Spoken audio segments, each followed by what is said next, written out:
अड़ी में हम हल्द्वानी से लेकर बरेली तक हुए मजहबी संग्राम की बात करेंगे। सवाल पूछेंगे कि देश कानून से चलेगा या भीड़ तंत्र से। प्रशासन अगर कानून का राज कायम नहीं करेगा तो क्या करेगा, और हल्द्वानी से लेकर बरेली तक एक धर्म विशेष सड़क पर क्यों आ गया। सबसे पहले आपको बताते हैं कि हल्द्वानी में क्या हुआ।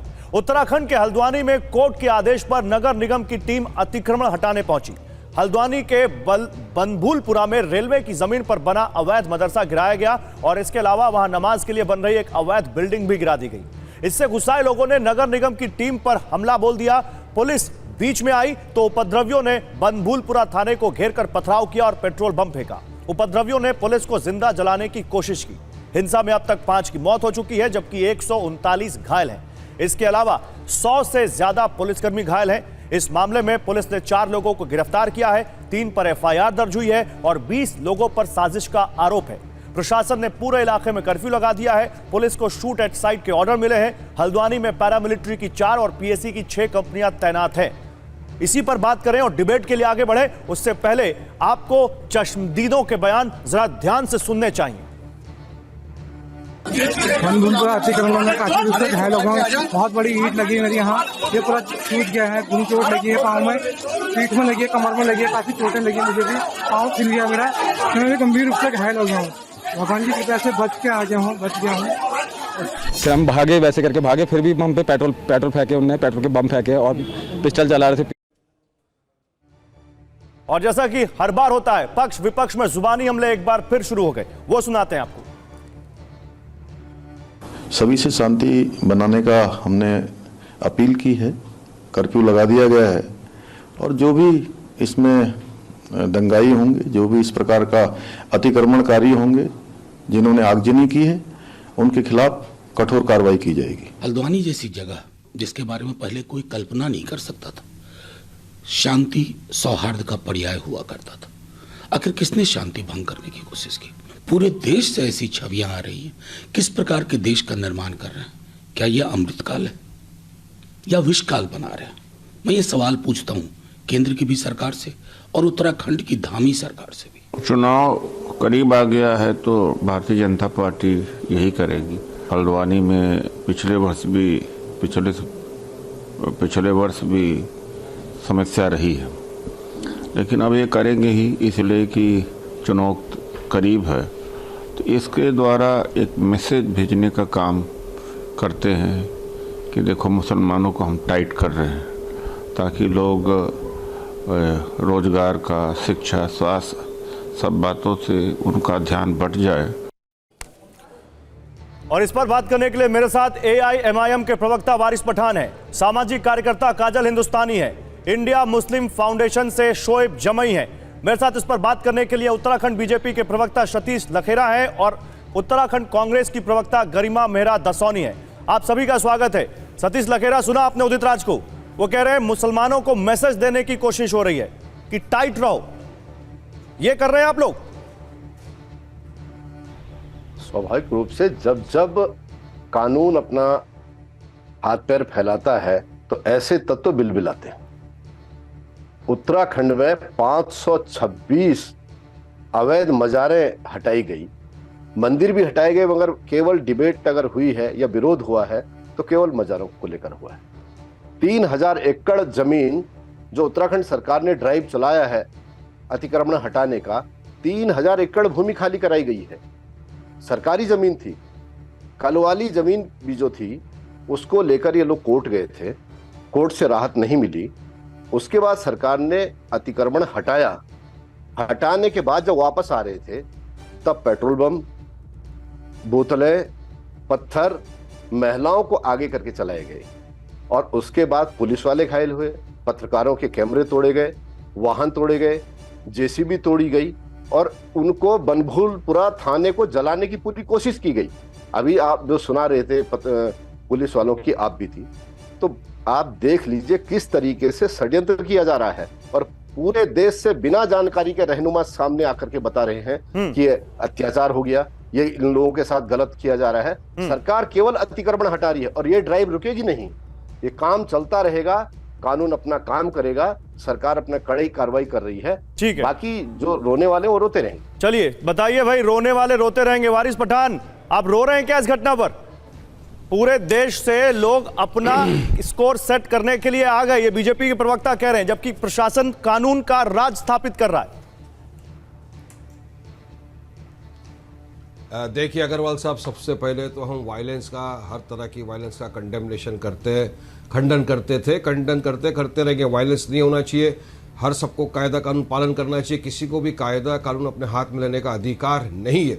मगर अब हल्द्वानी में क्या हुआ आप खुद देखिए ना, ये भाजपा की सरकार की सोची समझी साजिश लग रही है हमको। जबकि कोर्ट ने आदेश दिया था 14 तारीख को सुनवाई होगी, 14 तारीख को सुनवाई होनी थी, उसके पहले ही आप 8 तारीख को वहाँ पर बुलडोजर लेकर चले गए और आपने मदरसा का वहाँ पे दूसरी जो इमारत थी उसको गिरा दिया। आपने किसी मौलानाओं के साथ, वहाँ के जिम्मेदारों के साथ बात नहीं की, किसी को कॉन्फिडेंस में नहीं लिया। और हम तो देख रहे हैं वीडियो के जरिए से जो हमारे सामने आ रही है बातें, वो दिखा रहे हैं कि कुछ मुस्लिम महिलाएं जो निहत्ती है, जिनके बुरखे पहनी हुई औरतें हैं, जिनके हाथ में ना पत्थर है ना कुछ है, पुलिस उन पर लाठियां बरसा रही है। हमने वीडियो ये भी देखे हैं जो ये दिखा रहे हैं कि मारे जा रहे हैं पत्थर, पुलिस की भी तरफ से पत्थर आ रहा है, कुछ लोग पत्थर मार रहे हैं, मुसलमानों को गालियां दी जा रही है, कटवे, इस तरह की उनको सब अल्फाज इस्तेमाल कर दिए जा रहे, तो उनके खिलाफ क्यों कार्रवाई नहीं होती। अब देखिए शूट एट साइट का ऑर्डर वहां पर दे दिया, शूट एट साइट अपने ही लोगों के ऊपर, अपने ही देशवासियों के ऊपर। ये किस तरह की बात है, 6 लोगों की जानें चले गई, कौन जवाबदारी लेगा, कौन जिम्मेदारी लेगा इसकी। तो जब सरकार को अगर कुछ करना था तो कायदे कानून का पालन करना चाहिए। और ये बुलडोजर पॉलिटिक्स क्या है, अब तो एमनेस्टी इंटरनेशनल ने भी कह दिया कि इंडिया के अंदर जो बुलडोजर की पॉलिटिक्स चल रही है, खास तौर से इसमें मुसलमानों के घरों को, मदरसों को, मस्जिदों को जो तोड़ा जा रहा है, इसको रोकना चाहिए। ये एक्स्ट्रा जुडिशियल पॉलिटिक्स हो रहा है, तो हमारे देश को हम किस दिशा के अंदर लेके आ रहे हैं। मोदी जी बोलते जुडिशियल पॉलिटिक्स, सबका विश्वास, और यहाँ तो एक ही तरफ मुसलमानों के खिलाफ अत्याचार किया जा रहा है, मुसलमानों के खिलाफ जुल्म किया जा रहा है, हर दिन एक नया शोषा मुसलमानों के खिलाफ। ओके बारिश पठान, ओके बारिश पठान, ओके रुकिए, मैं आ रहा हूं आपके पास, ठीक है। काजल हिंदुस्तानी, आप सुन रहे हैं यहां पर क्या कह रहे हैं वारिस पठान, एक्स्ट्रा जुडिशियल यहां पर प्रोसेस तरीके से मुसलमानों पर अत्याचार किया जा रहा है। और आज देखिए जिस तरह से, कल नहीं आज भी हल्द्वानी से लेकर बरेली तक जिस तरह से पूरी एक भीड़ आई है सड़क पर, कुछ तो होगा उनके मन में, कहीं तो उनको लग रहा होगा कि उनके खिलाफ कुछ हो रहा है, तभी तो सड़क पर आए होंगे वो आज। तो मतलब इस लॉजिक से अगर ये जो तर्क दे रहे हैं, तो उस लॉजिक से जैसे शूट एंड साइट का ऑर्डर है, तो मतलब उस लॉजिक से अपने ही देशवासियों को ऐसा ऑर्डर, तो उस लॉजिक से तो अफजल गुरु और याकूब और बुरहान और इनको ठोकना ही नहीं चाहिए था, ये भले ही आके हमको ठोक कर जाए, है ना। यही लॉजिक हुआ ना फिर तो, क्योंकि वो भी तो इसी देश के वासी थे, पर आतंकवादी तो आतंकवादी रहता। और यही इनकी जो टीम सी है जो चैनल पर आकर इनकी पैरवी करती है। हमने कहा ना 4 टीम में काम होता है, टीम ए फंड जुटाती है, टीम बी ऐसे ही पत्थरबाजी आतंकवाद जो फ्रंट लाइन में आके करते वो है ज़ॉम्बीज, ब्रेन डेड ज़ॉम्बीज की गैंग। टीम सी जो है वो आपके चैनल पर बैठकर इनकी वकालत करते हैं, और team D actually court room में बैठकर इनकी वकालत करते, जो इनका लीगल एक्टिविज्म चलाते हैं। कैसे व्हाइट वॉश किया जा रहा है, आप हमें ये बताओ कि कश्मीरी हिंदुओं को रातों रात खदेड़ दिया। कोई कश्मीरी हिंदू ने तो AK-47 लेके नहीं किसी को उड़ाया या किसी पर पेट्रोल बॉम्ब नहीं फेंका। हिंदू बेचारा संवैधानिक रीत से वेट करता रहा कि कोर्ट ऑर्डर दे, और जब सुप्रीम कोर्ट ऑर्डर देती है तो इन्हीं का ही मौलाना साजिद क्या कहता है, आम मौलाना नहीं है वो, ऑल इंडिया मौलाना एसोसिएशन का प्रेसिडेंट है, वो कहता है तुम आज बना दो राम मंदिर, कल हम इसको वापस उड़ाएंगे। कि कहाँ तक हिंदू सहिष्णु रहेगा और सहन करेगा। और ये तो ना तो कोर्ट को मानते, ना ये सरकार को मानते, ना ये पुलिस को मानते। ये तो ब्रेन डेड ज़ॉम्बीज की गैंग है, जिनको ये अजहरी जैसे लोग भड़काऊ भाषण देकर भड़काते हैं, इनके हाथ में पेट्रोल बम और गोले असला थमाते हैं, और इनको कहते हैं कि तुम मारो। ये अवैध रोहिंग्या और बांग्लादेशियों के लिए छाती कूट के रो रहे हैं। इस देश में शर्म आनी चाहिए इन जैसे लोगों को, इनके तो पासपोर्ट जब्त होने चाहिए। ठीक है, एक minute, okay, you made your point ma'am, okay रुकिए, अभी आता हूं, पहले एक एक कमेंट सबसे। शोएब जमी, क्या हो रहा है ये? सुनियोजित साजिश थी, ये प्लानिंग थी? पेट्रोल बम, पत्थर, पुलिस का हमला जाता है, उन पर तुरंत फेंके जाते हैं, उनको जान से मारने की कोशिश हो रही होती है। आपको लगता है इसके पीछे कोई प्लानिंग थी? देखिए, अभी बीजेपी के प्रवक्ता ने कहा कि जो रोते हैं वो रोएं। हाँ, मैं रो रहा हूँ, जानी और उसके बेटे अनस के लिए रो रहा हूँ, आरिस जो 16 साल का लड़का था उसके लिए रो रहा हूँ, फ़हीम के लिए रो रहा हूँ, इसरार के लिए रो रहा हूँ, और सिवान के लिए रो रहा हूँ। ये सारे लोगों को कल गोलियों से भून दिया गया, निर्मम हत्या कर दी गई, और किन परिस्थिति में की गई ये भी आप समझ रहे हैं। तो मैं रोऊंगा, उनकी माँ के दर्द के साथ हैं, हम उनके परिवारों के दर्द के साथ हैं। हो सकता है जो इनका इकोसिस्टम है, हिंदुत्व का इकोसिस्टम, उनके सीने में दिल नहीं है और वो हर चीज़ को, हर हत्या को जायज़ बताते हैं, पर मैं तो उनकी माँ के दर्द के साथ हूँ, 16 साल के परिवार के साथ, लड़के के परिवार के साथ हूँ और मैं रहूँगा, क्योंकि हम इंसान हैं और इंसानों का दर्द होना चाहिए।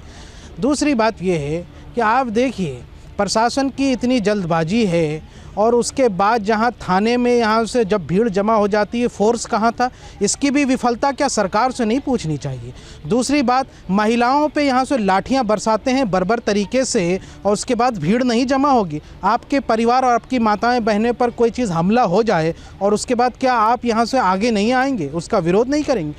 प्रशासन को इतनी संवेदनशीलता नहीं थी कि आप इस मामले को जरा कंसर्न पार्टी के साथ डील करके यहाँ से इस चीज़ों को बढ़ते। इस देश में इलीगल स्ट्रक्चर की भरमार है।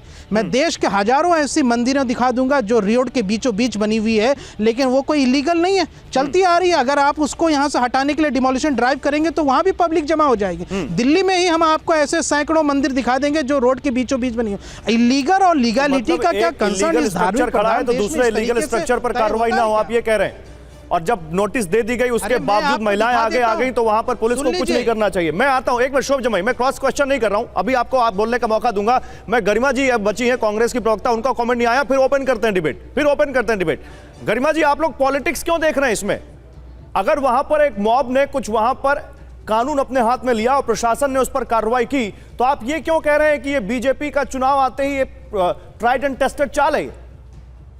देखिए, किसने कह दिया कि हम इसमें पॉलिटिक्स खोज रहे हैं? मैं तो आपके चैनल को माध्यम बनाकर अपने प्रदेशवासियों से हाथ जोड़ निवेदन करना चाहती हूँ कि इतना खूबसूरत प्रदेश है हमारा, देवभूमि जिसको कहते हैं, और यहाँ के लोगों को भोला भाला सीधा साधा समझा जाता है। शांति प्रिय प्रदेश है, सौहार्दपूर्ण वातावरण में हम लोग रहते आए हैं। पर गौरव जी, ये बात सोचनीय है, चिंतनीय है कि 23 साल उत्तराखंड के गठन को हो गए, आज तक ऐसी दुर्भाग्यपूर्ण घटना कभी देखने को नहीं मिली। तो भारतीय जनता पार्टी को इंट्रोस्पेक्शन तो करना पड़ेगा, आत्मावलोकन तो करना पड़ेगा कि क्या उसके शासन में कमी हुई कि इतना खूबसूरत गुलदस्ते जैसा उत्तराखंड आज तितर बितर हो रहा है, तहस नहस हो रहा है। कुछ सवाल हैं जो संदेह के घेरे में है कि यदि प्रशासन को अतिक्रमण ड्राइव चलानी थी, वहां इलीगल किसी स्ट्रक्चर को ढहाना था, तो फिर शाम का 4-5 बजे का वक्त क्यों चुना गया? सुबह 10-11 बजे क्यों नहीं गए? और जब हाईकोर्ट में मलिक बगीचा इस जगह को कहते हैं जहां ये पूरा घटनाक्रम हुआ, बहुत दुखद, और मलिक बगीचे के जो मालिक हैं, मलिक बंधु, वो हाईकोर्ट गए नोटिस के विरोध में, तो हाईकोर्ट ने 14 फरवरी की डेट सुनिश्चित करी। जब 14 फरवरी की डेट लगी है इस विवाद की सुनवाई के लिए, तो आप मुझे बताइए, ये जल्दबाजी का कदम नहीं है कि आप, और दूसरा क्या ये प्रशासनिक चूक और फेलियर नहीं है कि आप स्थिति का आकलन नहीं लगा पाए? यदि ठीक है, ओके, आकलन नहीं लगा पाए क्या बताइए लखेड़ा जी, 20 सेकंड, फिर मैं काजल हिंदुस्तानी के पास जाऊंगा, उनसे एक सवाल है मेरे पास। ठीक है, बोलिए सतीश लखेड़ा जी।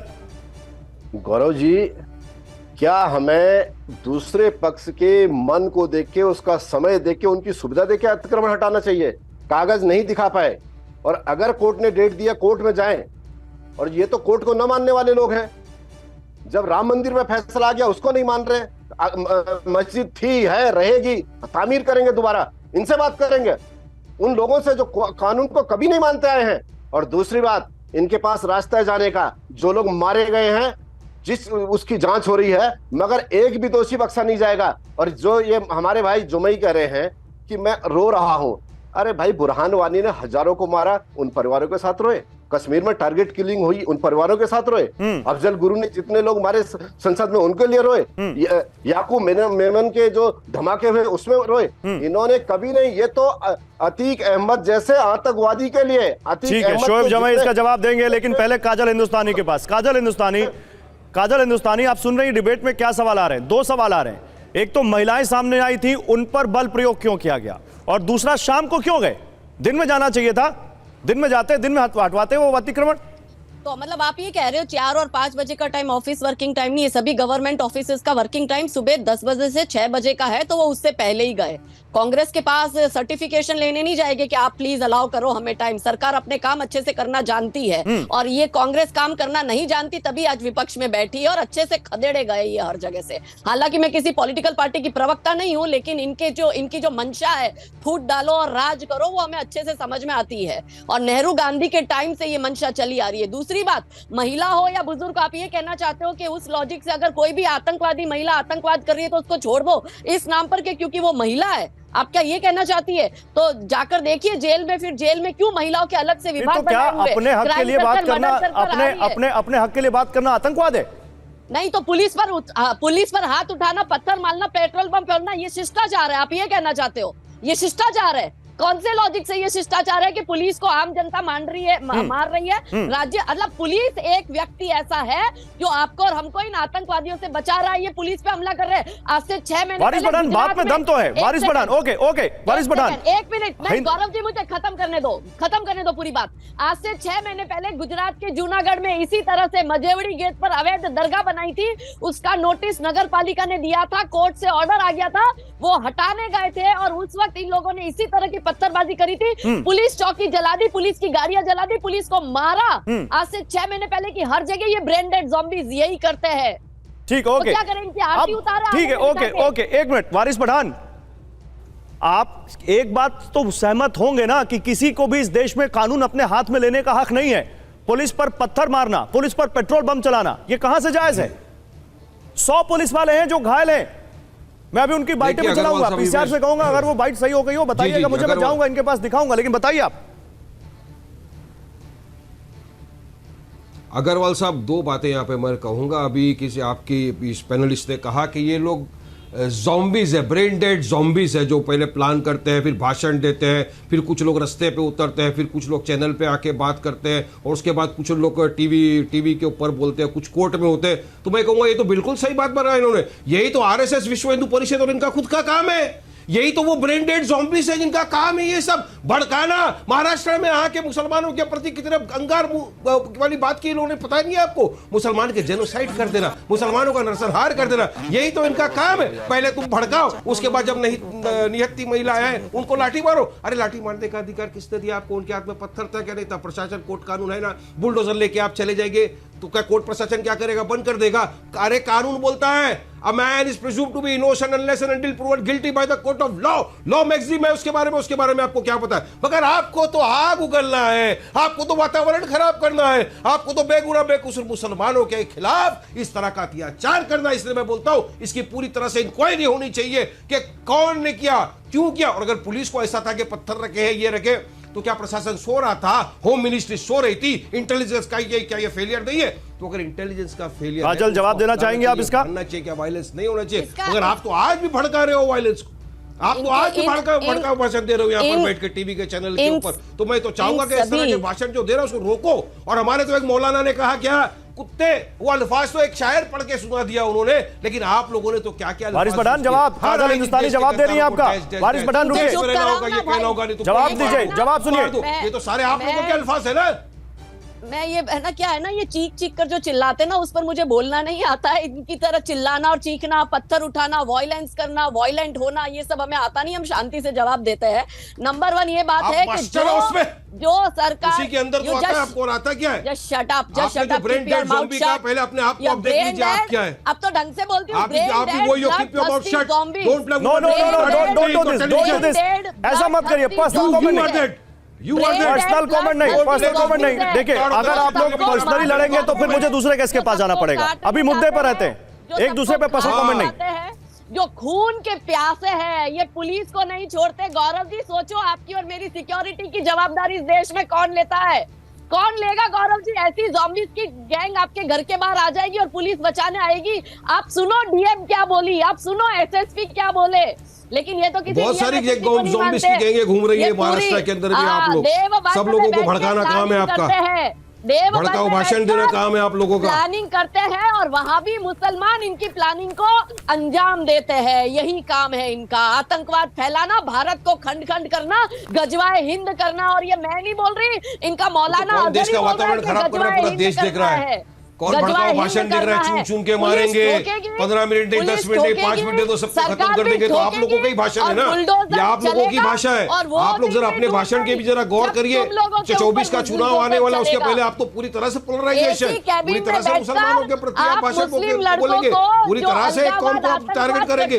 सिखा रहे हो, वो पूरा देश देख रहा है, तो एसी में बैठे ठीक है, एक मिनट, ओके, कौन सिखा रहा है? एक मिनट रुकिए। हम तो हमेशा से आतंकवाद का खंडन करते हैं, आपने तो वायलेंस तक का खंडन नहीं किया। मुस्लिम लड़कों को आतंकवादी ओके, एक मिनट रुकिए, काजल हिंदुस्तानी रुकिए। अब काजल हिंदुस्तानी आपने बोल दिया, अब रुकिए। शोएब जमई, आप बोल रहे थे ना कि मैं रो रहा हूं, मैं उन लोगों के साथ हूं, उनके परिवार वालों के साथ हूं जिनकी मौत हुई है, और जाहिर सी बात है मातम में किसी के भी परिवार वालों के साथ होना कोई बुरी बात नहीं है, लेकिन आप क्या उनके साथ भी हैं जिन्होंने पेट्रोल बम चलाया?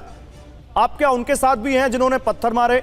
और आप क्या उनके साथ भी हैं जिन्होंने 100 से ज्यादा पुलिस वालों को घायल कर दिया? और मैं अभी सुनाऊंगा, मेरे पास वो बाइट आ रही है, आ चुकी है, लेकिन मैं चाहता हूं पहले आप इसको बताइए, आप उनके साथ भी हैं जिन्होंने पुलिस वालों को यह एहसास दिलाया या नगर निगम के कर्मचारियों को यह एहसास दिलाया कि आज बचेंगे नहीं, आज लग रहा है यहीं पे काम तमाम? मैं तो उन पुलिस कर्मियों पर भी सहानुभूति रखता हूं जिनको इस घटना में यहाँ से चोट लगी है, उनके परिवारों के साथ भी।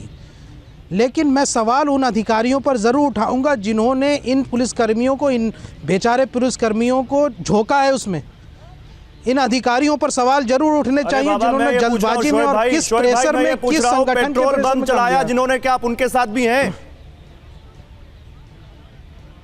मैंने अपने वक्तव्य में शुरू में ही कहा कि देखिए, किसी को भी इस देश में कानून अपने हाथ में लेने का अधिकार नहीं है। दुर्भाग्यपूर्ण घटना है, लेकिन इसकी जांच होनी चाहिए और दोषियों पर कार्रवाई होनी चाहिए। लेकिन मेरा सवाल सुन लीजिए, आप बताइए गलत है कि सही हुआ है? सुनिए, पेट्रोल बम चलाया, पत्थर मारा, ये सही हुआ कि गलत हुआ, ये बताइए। मैंने बोल दिया, नहीं बोला अभी आपने? मैंने जो वाक्य बोला था वो किसी को हाथ में लेने का हक नहीं, लेकिन आपने ये नहीं बोला कि गलत है।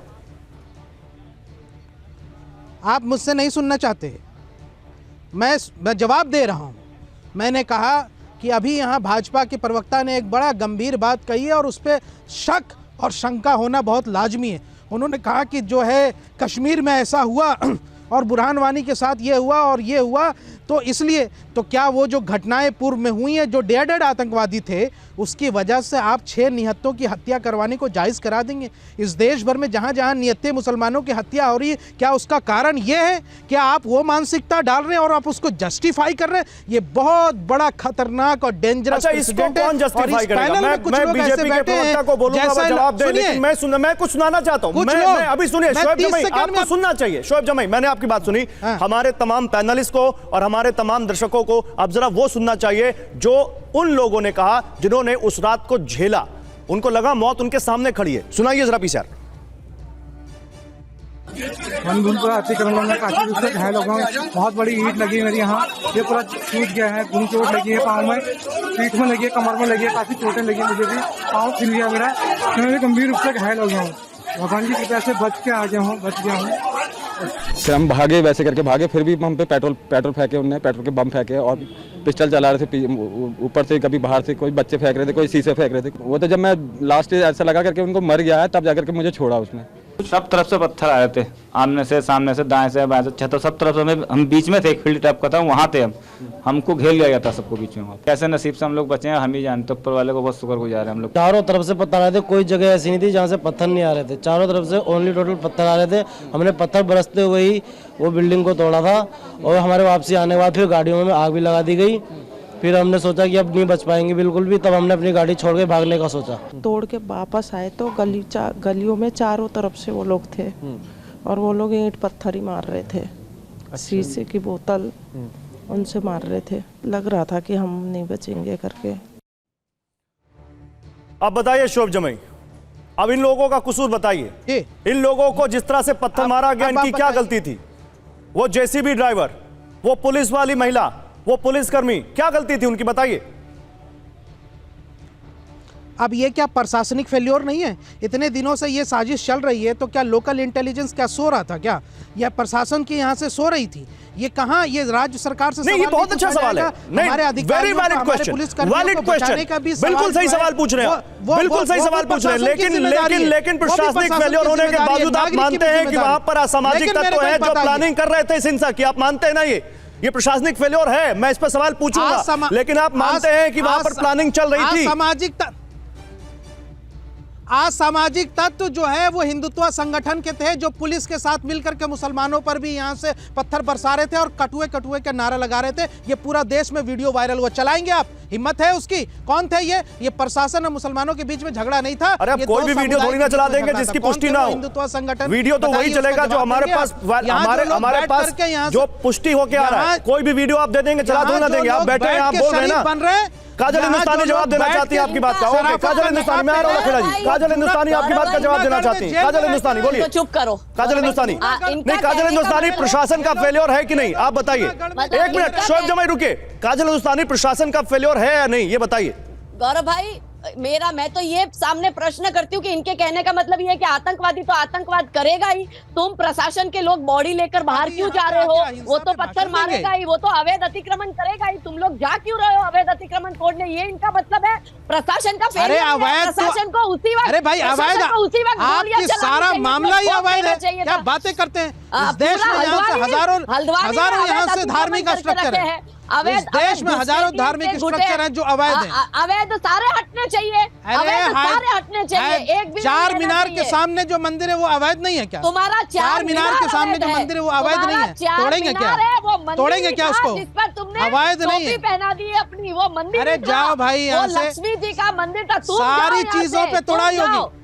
बंगाल, अगर बंगाल में प्रदर्शनकारियों पे यहाँ से लाठियां चलती है तो जायज है? तमीज से बात नहीं, प्लीज किसी को पर्सनल कमेंट नहीं। बंगाल में प्रदर्शनकारियों पे लाठियां चलती हैं तो काहे रोना रोते हो? रोना क्यों रोते हो? पर्सनल कमेंट मत करिए। किसी को यहाँ से किसी को भेजने की अथॉरिटी नहीं है, वो मेरे पास है केवल। इसको भेजो पाकिस्तान। नहीं, किसी को कहीं भेजने की कोई अथॉरिटी नहीं। अवैध है लोग टीवी चैनल पे बैठकर, आप लोग आपका पूरा व्यक्तित्व ही अवैध है। आप अवैध हो, आप अवैध घुसपैठियों को रखते हो, उनको फंड करते हो, हिंदुओं पर अत्याचार आपका व्यक्तित्व ही अवैध है। आपका टेलीविजन में आना भी अवैध है भाई। क्या बातें करते हैं? देश में दंगा भड़काने की बात करते हैं, उसके बाद जेल कौन गया? जेल कौन गया? आप भी जेल कौन गया? देश में दंगा भड़काने के लिए जेल आप गए, हेट स्पीच के लिए जेल आप गए, शोएब जमाई नहीं गया। अजहरी बैठा है आपका जेल में, जाओ अजहरी की पैरवी करो, उस अजहरी की पैरवी करो जिसकी कर रहे हो। यात्रा कैसी थी मैडम? के लिए उस अजहरी जेल की यात्रा कैसी थी आपकी? वो तुम चिंता। अच्छा ठीक है, ओके, पर्सनल, फिर आप लोग पर्सनल हो जा रहे हैं। मुद्दे से मत भटकिए। देखिए, हम किसी पर्सनल की बात नहीं कर रहे। एक मिनट, काजल हिंदुस्तानी रुकिए, शोएब जमाई रुकिए। मैं अब जरा सतीश लखेड़ा जी के पास चला जाऊं। लखेड़ा साहब, एक सवाल तो शोएब जमाई का है और वो वैलिड है। आपके पास इंटेलिजेंस होता है ना, आपके पास पुलिस की LIU होती है ना, और आप कह रहे हैं कि एक ड्राइव है ये जो एक दिन पहले नहीं शुरू हुई, काफी लंबे समय से ड्राइव चल रही थी, यही कह रहे हैं ना आप लोग? तो फिर आपको ये पता नहीं चला कि पेट्रोल बम वहां पर जमा किए जा रहे हैं? आपको ये पता नहीं चला कि वहां पर पत्थर बटोरे जा रहे हैं छतों पर? ये आपकी पुलिस का फेलियर नहीं है क्या? आपकी इंटेलिजेंस की कमी नहीं है ये? गौरव जी, जब पत्थर से पिटने के बाद, थाना जलने के बाद, पुलिस वालों के घायल होने के बाद हमारे जितने मुस्लिम पैनलिस्ट हैं वो कह रहे हैं अत्याचार हो रहा है और उनका उत्पीड़न हो रहा है। अगर छतों की तलाशी होती, अगर कहते कि हम शरीफ शहरी शांत रह रहे हैं, आप हम पे शक कर रहे हैं। और माइंडसेट है हमारी गांधी पुलिस है, वो जिस तरीके से उत्तराखंड मित्र पुलिस के स्लोगन के साथ है, ऐसा पता ही नहीं था, इतना सुनियोजित है। और अगर आप थोड़ा अध्ययन कीजिए, पिछली बार दिल्ली के जो शोभा यात्रा थी उसके दंगे हो, राजस्थान मैंने थोड़ा अध्ययन किया है। एक मिनट, मैंने थोड़ा सतीश जी सुनिए, सतीश जी मैंने थोड़ा अध्ययन किया है। सतीश जी, आपको मेरी बात सुननी पड़ेगी। मैंने थोड़ा अध्ययन किया है। रुद्रपुर में फरवरी 2018 में मंदिर चबूतरा क्षतिग्रस्त हुआ था, तनाव हुआ था, आप ही की सरकार थी। सितंबर 2023 में उधम सिंह नगर धार्मिक टिप्पणी पर बवाल हुआ था। जून 2023 में उत्तरकाशी में छात्रा को अगवा करने पर तनाव पैदा हुआ था। जनवरी 2023 में हल्द्वानी में रेलवे जमीन पर कब्जा हटाने पर विवाद हुआ था। आज हल्द्वानी में हुआ है। ये 5 साल किसकी सरकार थी सर? कितना अध्ययन करें बताइए? अच्छा, इसका मतलब मुसलमानों पे उत्पीड़न के लिए उत्तराखंड सरकार कर रही थी या कानून अपना काम मैं कर ये रहा नहीं था? कह रहा हूं आप आप किसी का उत्पीड़न कर रहे हैं, मैं कह रहा हूं आपकी सरकार का इंटेलिजेंस फेल्योर बार बार क्यों नजर आता है, जो आप नहीं संभाल पाते ऐसी घटनाओं को। देखिए, अनेक बार ऐसी परिस्थिति होती कि सामने वाले का, इस डिबेट में हमें क्या पता था कि खुल करके शोएब जमाई इलीगल बातें कहेंगे, ये इस तरीके से बताएंगे कि मैं उन लोगों के साथ इनके साथ, हमें तो नहीं पता था। हम चाहते थे मुस्लिम स्कॉलर बनके ये इस तरह की बात करेंगे। डिबेट और सरकार में अंतर होता है महाराज। सरकार नहीं जो है, सरकार के पास अपना तंत्र होता है, पूरा डिपार्टमेंट है। सरकार ने एहतियात बरती है, सरकार पीटी है, उसके बाद भी संयम रखा है, और उसके बाद जिस तरीके से परिस्थिति को संभाला है धामी सरकार ने, और इसके बाद भी अगर सवाल सरकार पे उठाए जाए और शोएब जमाई के सवाल में हम फंस जाएं, शोएब जमाई का इंटेलिजेंस क्या कर रहा था, एक एक को पकड़ा जाएगा, जिसने सरकारी संपत्ति को हमला किया है, जो नुकसान किया है, कोई छोड़ा नहीं जाएगा। शूट एट साइट के ऑर्डर हैं, जिन्होंने भी दंगा किया है एक एक पहचाने जा रहे, और ये ड्राइव रुकेगा नहीं। धामी सरकार है, मासूम को छेड़ा नहीं जाएगा और अपराधी को छोड़ा नहीं जाएगा। ठीक है गरिमा जी, मासूम को छेड़ा नहीं जाएगा और अपराधी को छोड़ा नहीं जाएगा। अब इतने ज्यादा कन्विक्शन के साथ ये बैठे हैं, अब इस पर कौन सवाल उठा सकता है?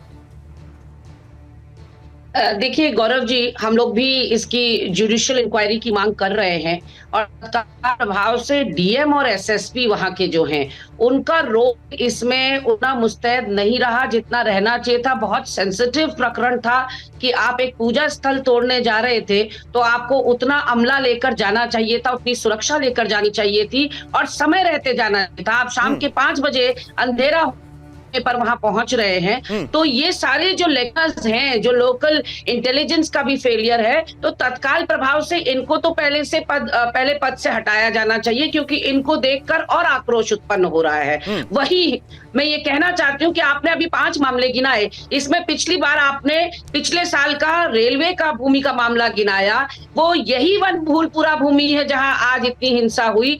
तो पिछले साल जब वहां डिमोलिशन के लिए पहुंची थी टीम, तो 40 से 50 हजार आदमी सड़कों पर उतरा, शांतिप्रिय ढंग से उन्होंने धरना प्रदर्शन किया। लेकिन आज क्या बात हो गई कि पत्थरबाजी और आगजनी हुई है। ये उत्तराखंड के लिए रोंगटे खड़े कर देने वाला प्रकरण है, रोंगटे खड़े कर देने वाला है। लेकिन मेरे पास एक सवाल खड़े करने वाला डेटा भी है, और मैं वारिस पठान से वो सवाल लेना चाहता हूं। वारिस पठान, आपकी पार्टी है, मुसलमानों की नुमाइंदगी करती है, आप बार बार कह रहे हैं कि डिबेट में कि मुसलमानों के साथ एक तरफा कार्रवाई हो रही है। मैं एक डेटा आपके सामने रखना चाहता हूं। उत्तराखंड में मदरसों का एक हिसाब किताब मैंने निकाला है। लगभग 700 मदरसे हैं उत्तराखंड में।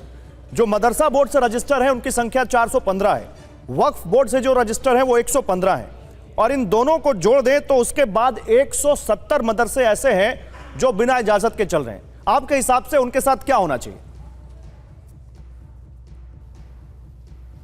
देखिए अग्रवाल साहब, पहले मैं आपको करेक्ट करूं, हमारी पार्टी बिल्कुल मुसलमानों के हित की तो बात करती है, साथ में हमारे दलित भाई, आदिवासी भाई, सिख भाई, माइनॉरिटी के जितने सबके हक की बात अभी क्योंकि मुसलमानों की बात हो रही है, आप बार बार कह रहे हैं उनके साथ भेदभाव हो रहा है, इसलिए मैंने बोला। मुझे मालूम है आप सबकी बात करते हैं। हाँ, उसी पे आ रहा हूं मैं। बात नंबर 2, अभी मैं यहाँ पे बीजेपी के प्रवक्ता बैठे हुए हैं गौरव साहब, मैं उनको पूछना चाहूंगा कि जब इनको पता है कि कोर्ट ने 14 तारीख के दिन सुनवाई के लिए रखा है मैटर, 14 तारीख तक स्टे, तो फिर कौन सी इतनी जल्दी और जरूरत आ पड़ी कि आप 8 तारीख को चले गए बुलडोजर लेके और आपने ये काम कर दिया? वहां के लिए तो कोई सुनवाई नहीं होनी थी, जिस जगह पर बुलडोजर चला वहां पर तो कोई स्टे नहीं था। क्यों नहीं? अरे वो तो दूसरे वहां के वकील, वहां के नेता जो है सबसे बड़े, उनका भी बयान है, वहां के नेता का बयान है, लोगों का कहना है 14 तारीख को सुनवाई होनी थी, उसके पहले जाके नहीं, वो दूसरी जब प्रॉपर्टीज पर स्टे लेकर आए थे उस पर सुनवाई होनी थी, इस जगह पर कोई सुनवाई नहीं होनी थी। अग्रवाल साहब, मैं कंप्लीट करता हूं। दूसरी बात, अब देश क्या बुलडोजर की पॉलिटिक्स से चलेगा या ड्यू प्रोसेस ऑफ लॉ से चलेगा, कायदे कानून से चलेगा? अगर बीजेपी को कायदा कानून बुलडोजर यही सब चलाना है तो फिर संविधान का क्या किया? मेरे पास समय कम है। काजल हिंदुस्तानी, देश बुलडोजर से चलेगा, संविधान से चलेगा? फिर तो जैसे ओके काजल हिंदुस्तानी, देश बुलडोजर से चलेगा, संविधान से चलेगा? जल्दी से 10 सेकंड में जवाब दीजिए। हाँ, तो इनका कहने का मतलब है कि अवैध ये ढांचे खड़े करते जाएंगे, और अवैध ढांचा गिराने के लिए बुलडोजर नहीं तो क्या चलाएंगे? चक्कू छुरी लेकर अवैध ढांचे गिराएंगे? बुलडोजर से ही तो गिराया जाता है, और इनको तो जिन ने करा है उनका सबके घर गिरने चाहिए। सतीश लखेड़ा आप भी यही कह रहे हैं? सतीश लखेड़ा आप भी यही कह रहे हैं? ओके काजल जी, ओके सतीश लखेड़ा आप भी कानून का अपना काम करना चाहिए, और जितने अवैध अतिक्रमण है, अरे आप कानून में बुलडोजर कहां से आता है? 3000 एकड़ जमीन खाली कराई है, 3000 एकड़, और बड़ा निर्माण होगा बुलडोजर से। Thank you.